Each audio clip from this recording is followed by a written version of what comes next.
TCA families, I'm Jessica Hackinson and I'm a reading specialist here at Coastal Academy, and today I'm going to talk to you about Explode the Code.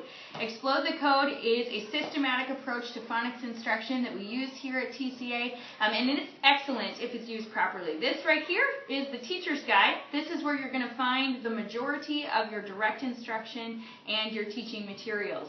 So let's take a look at some of the sections here. If you are new to phonics instruction and you'd like some background information or additional reasons, maybe why we do some of the things we do, you can find that right here in the introduction section of your teacher's guide. The books are broken down. This teacher's guide covers books 1 and 2. The first half is book 1, second half is book 2, and each lesson is broken down into subsections. Let's talk about some of those. For example, this is lesson 4 in book 1. You'll see that it starts with a quick review. This is a really important section. You don't want to skip this. This is really important, as well as the phonemic awareness. These two pieces together should take 1 or 2 minutes. They're not very time consuming, and they are very worthwhile. So definitely spend some time on these two lessons. And I will go through these in detail in the next video, so make sure that you plug into those.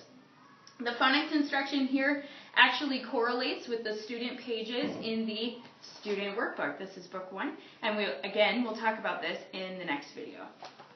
The vocabulary section, fluency section, comprehension, and writing, these are great opportunities for extending the lesson if you're finding that it's a little too easy maybe, or if it's more challenging. These are additional ways that you can teach the same concept. Say if it's not working for your student, there's some other ideas in here. There's also some differentiating instruction, so if you're just having a challenge with that particular concept, there's lots of other suggestions on how to teach that concept. Here's some additional tips and tricks that I've learned from teaching with Explode the Code. You can use Explode the Code words as spelling words. In each lesson there are word banks. You can use those as your spelling words, and you can use that to judge whether or not your student has had mastery over the concept. The idea here in Explode the Code is that the work pages are separate from the instructions. So you want to make sure that you're really doing the majority of your teaching from the teacher's guide. When you get into the work pages for each lesson are scaffolded. That means that they start easy and they get harder. There's 7 or 8 work pages for each lesson. Page 8 is a lot more challenging. There's a lot less support than page 1.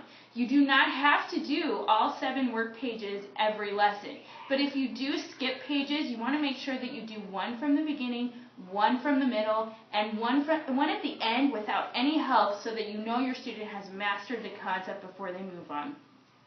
Another thing is that halfway through the book there is a review lesson that will cover all of the topics that they've learned so far. You can make sure that your student does some of that with no help, so that you know they've mastered it before you move on. If they haven't mastered, go back and hit some of those pages that maybe you skipped. If they have mastered it, feel free to move quickly through. At the end, there's a review lesson before the book test. Remember, with the book test, make sure that you do not help, so that you can be sure that they've definitely mastered the concepts before they move on. We do think that it is totally possible to get through 2 books, maybe even 2.5 in one school year. So make sure that you're monitoring the pace.